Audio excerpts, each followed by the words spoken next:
Boa tarde a todos. Nós somos o grupo de enfoque sistêmico. Hoje vamos falar um pouco sobre ele. O grupo compõe somente 2 membros, que é eu, Cíntia Faller-Brum, e a Vitória, que é a integrante que vai iniciar os conteúdos. Boa tarde, então. Eu vou começar falando o que é o enfoque sistêmico. Gente, o enfoque sistêmico, também conhecido como abordagem sistêmica, ele tem como objetivo mostrar a função das partes, destacando as interações entre os elementos e tratando de diversas variáveis ao mesmo tempo. Pode passar, Cíntia, por favor. Aí, seguindo o nosso destrinchamento sobre o enfoque sistêmico, a gente tem que falar sobre as partes que compõem essas relações. A primeira parte são os sistemas.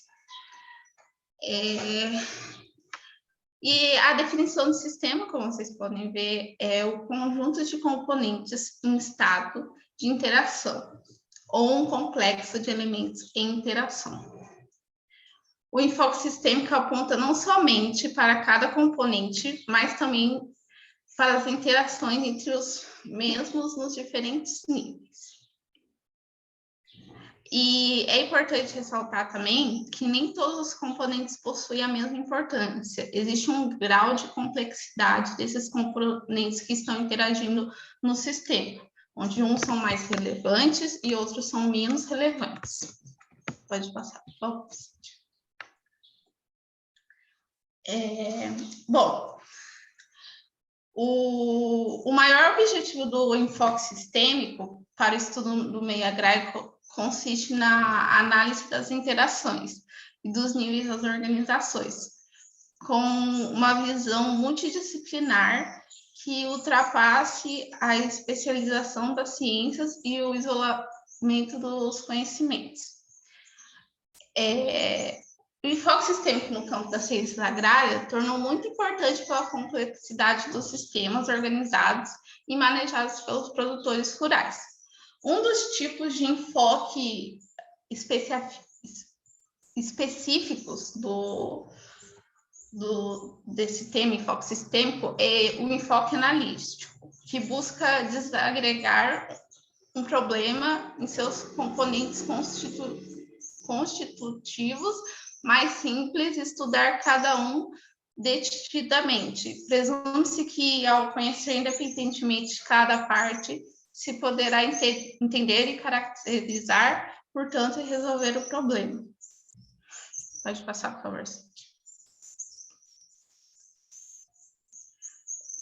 Bom, se tratando disso, a gente percebe que o enfoque sistêmico, para ele conseguir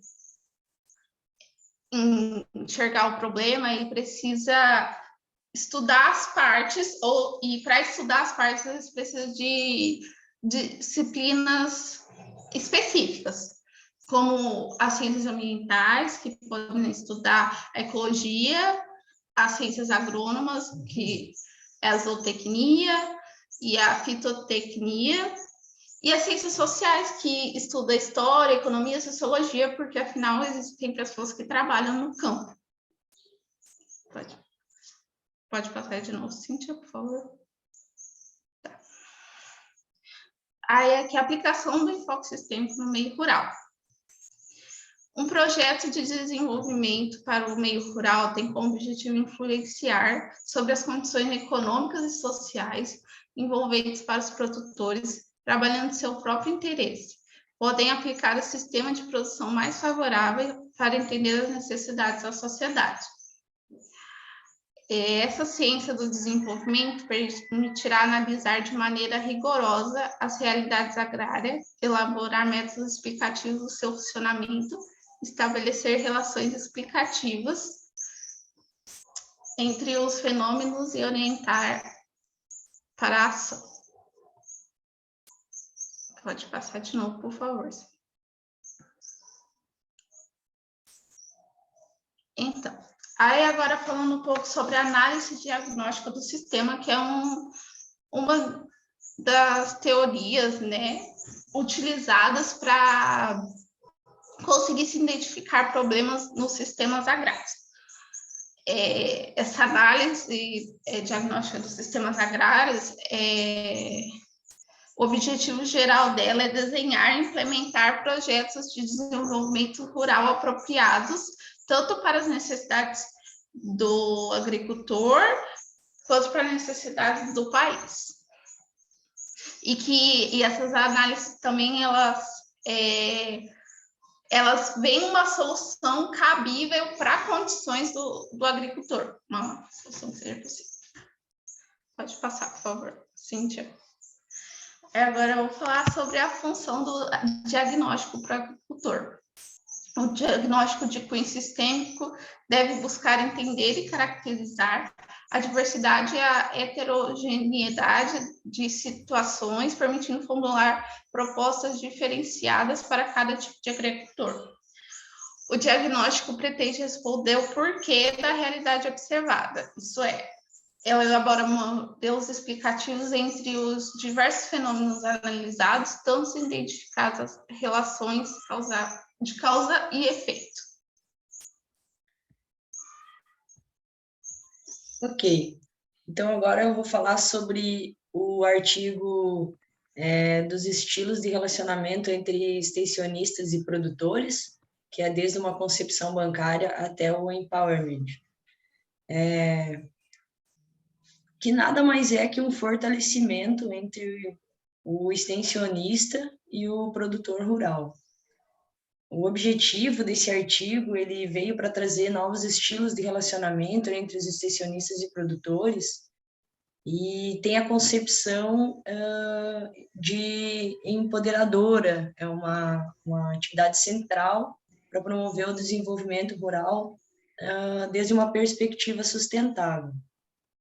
Então, o que ele tem? Ele tem um sistema de agricultura onde visa integrar positivamente a relação, como eu falei anteriormente, né, do técnico e do agricultor. Ele refere-se na capacitação ampla de desenvolver métodos e atividades que propiciam o avanço dos produtores, e também estima-se que os produtores tenham mais autonomia e poder em decisões adequadas às suas necessidades. Em consequência disso, ele vai ter uma elevação da autoestima com todos os possíveis benefícios. A adoção dessa visão de sistemas na agricultura, ela foi um elemento que interferiu positivamente na relação do técnico-produtor. E ao adotar essa visão, uma visão holística, né, os técnicos eles passaram a ver a necessidade de considerar a percepção dos produtores, o que não ocorria anteriormente. Quando simplesmente o pessoal só levava fórmulas prontas aos produtores e eles não tinham essa concepção. Aqui a gente tem mais um pouquinho para falar sobre o empowerment, que ele é um termo que ele é usado para essa integração, que ele é o empoderamento em relação ao técnico e produtor. Depois ele incorpora um provimento do poder, e também no artigo fala um pouco que o empowerment ele não é algo fixo, mas ele funciona contínuo. Ele vai desde o setor lá de baixo até um elevado grau de delegação de poder.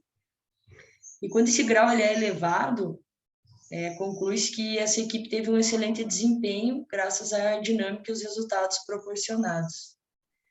Daí no artigo tem uma tabelinha que fala sobre a evolução dos enfoques de relacionamento técnico-produtor, e aí ele fala sobre o método reducionista, que é um método que teve na época da Revolução Verde, que é onde o técnico ele focaliza o trabalho em um componente específico da propriedade rural, como, por exemplo, pega um cultivo só, não há uma visão de sistema.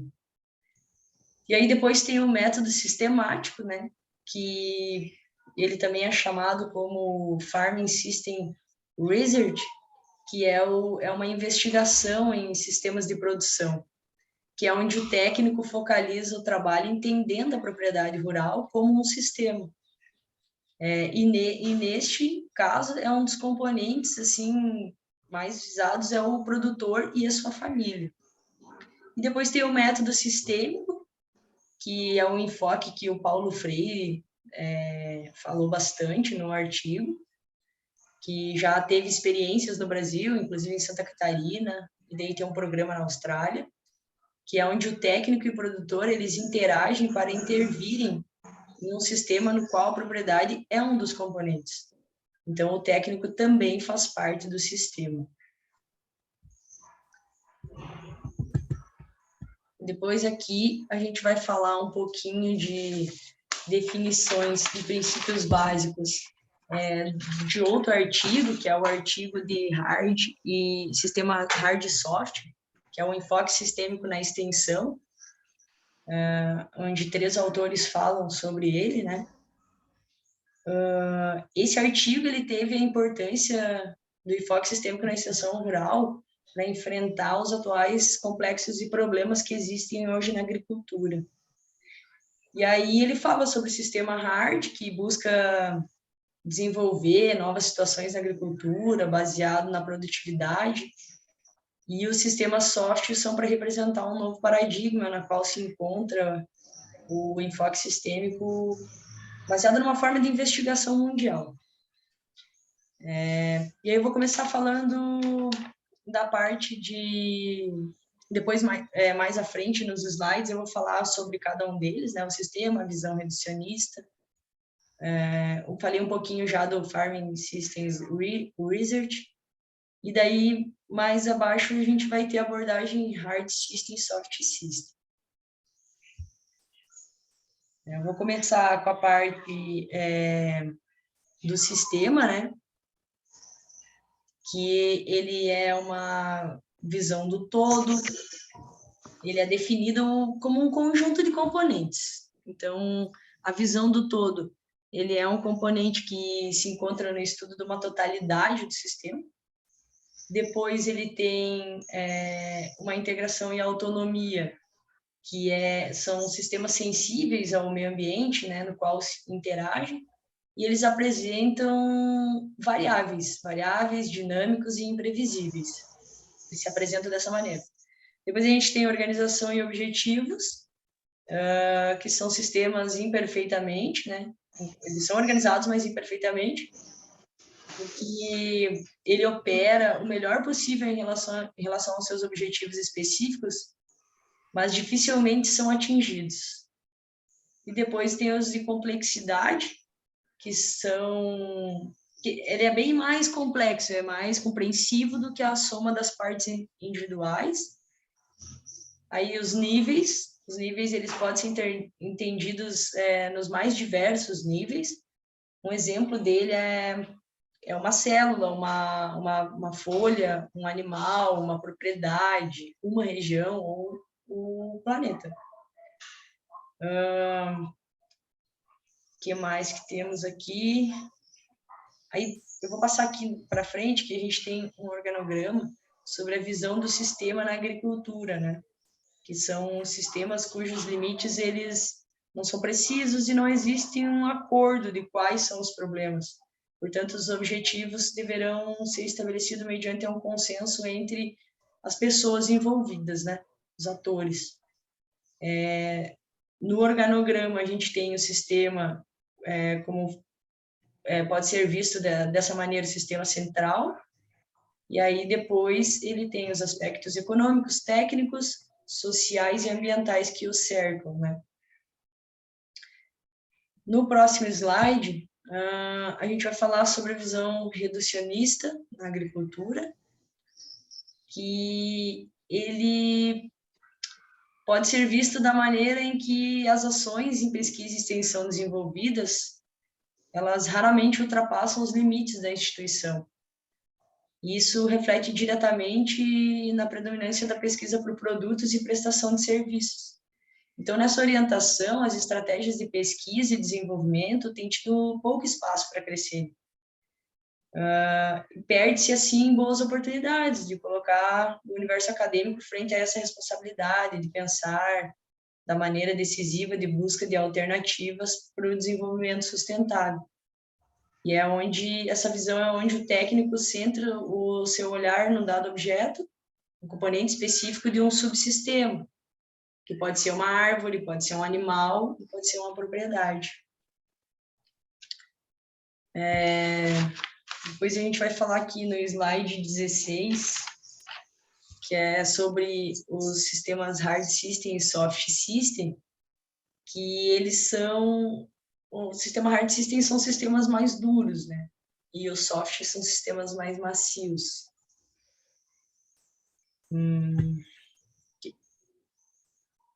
Então, essa abordagem, vou começar com a abordagem do hard system, que é caracterizado pela utilização de instrumentos de investigação baseados nos métodos quantitativos, como modelos matemáticos ou de simulação para auxiliar uma tomada de decisão por parte da produção. Ele também é adequado principalmente para as grandes propriedades, assim, bem estruturadas, que possuem um excelente grau de previsibilidade. Então, o objetivo principal é o controle das entradas e saídas, e essa abordagem ela tem prevalecido na maioria das ações de ensino, pesquisa, desenvolvimento e extensão rural, com enfoque sistêmico mais ateno.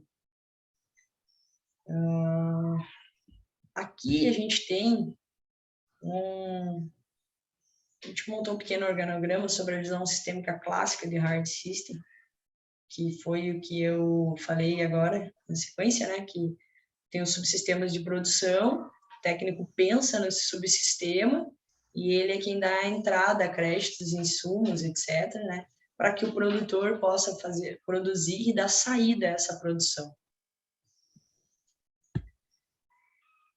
Daí aqui a gente tem, vamos falar um pouquinho da abordagem soft system, que essa abordagem, ela foi sugerida por diversos autores, em resposta às críticas e limitações que foram apresentadas no outro sistema, no hard system. Então, a ideia é de que o sistema representa um conceito antigo e que ele se tornou mais evidente com o fenômeno conhecido como crise da ciência. Após isso, veio uma concepção que emergiu como sendo uma alternativa viável para minimizar um pouco o êxodo rural e promover mais o processo do desenvolvimento rural sustentável por parte do produtor. Também tem um pouquinho de um organograma aqui, com a visão sistêmica dele, que ele é caracterizado como não sendo um método concretamente estruturado. Ele dificilmente se associa a números, e as leis genericamente são aceitas, porém baseia-se numa ampla variedade de teorias, dificultando um pouco mais assim para atingir um consenso acerca do comportamento e suas funções. Então, ele funciona um pouco diferente do outro sistema, né? Tem o subsistema de produção, onde o técnico e o agricultor participam junto desse meio. Então, o agricultor ele é incluído e estimulado a participar de todo o processo. E aí, agora, nesse próximo slide, tem uma tabela que fala sobre as principais diferenças entre as abordagens do hard system e soft systems. Então, o hard system ele faz parte de um método quantitativo, né? Ele tem como foco em sistemas físicos de produção, controle de entrada e saída, como a gente viu no organograma. Uma crença em uma única e objetiva realidade. Ele tem ênfase de identificação do problema, na solução técnica e no produto a ser obtido. Ele também busca-se uma solução ótima para o problema identificado, e ele maximiza um único objetivo. Um exemplo disso é o desenvolvimento técnico e econômico. Também os conflitos são em geral ignorados, valoriza-se o conhecimento local, mas prevalece a superioridade do científico. A comunicação como transmissão de conhecimento e informações. Aí também temos o paradigma positivista e a multidisciplinaridade. No sistema soft systems, ele é qualitativo, então ele tem foco nas interações de sistemas vivos, e complexos na construção social das decisões e ações.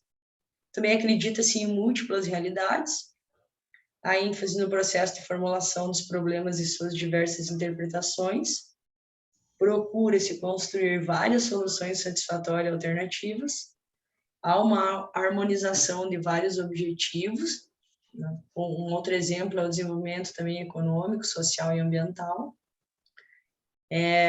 uma consideração e manejo de conflitos, todas as formas de conhecimento são igualmente válidas, comunicação como um diálogo, conhecimento é construído socialmente, o paradigma é construtivista, e em vez de multidisciplinaridade, tem interdisciplinaridade.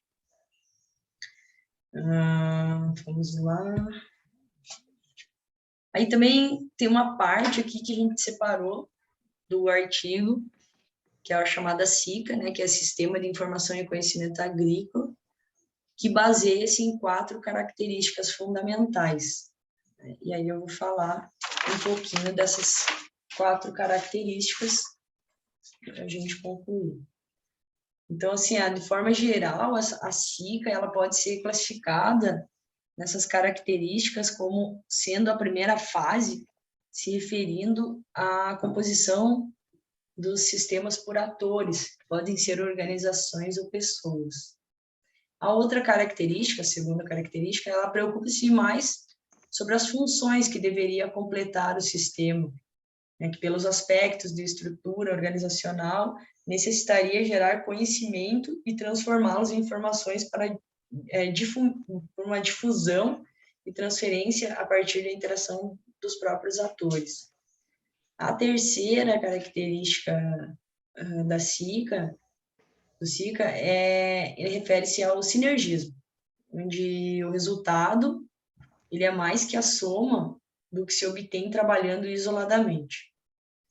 E por último, né, a última consideração é que entender a inovação, a tomada de decisões e a resolução de problemas como propriedades emergentes, né? Então, o nosso trabalho, ele tinha 4 artigos, como lá em cima a Vitória explicou bastante coisa sobre o que é enfoque sistêmico, e aí eu abordei esses outros 2 artigos, a gente ficou com um grupo um pouco minimizado, né? Nós éramos em 6 e acabou ficando só nós para apresentar. Foi que a gente conseguiu absorver desses artigos, que foi um pouco difícil de compreender. A gente achou eles uma ênfase muito grande. O tema é bem complexo. Bem complexo. E a gente agradece a atenção de todos. Não sei se a Vitória quer falar alguma coisa. Não só. Já falamos bastante. Eu acho, já falamos bastante. Então, um abraço para todos e bom semestre.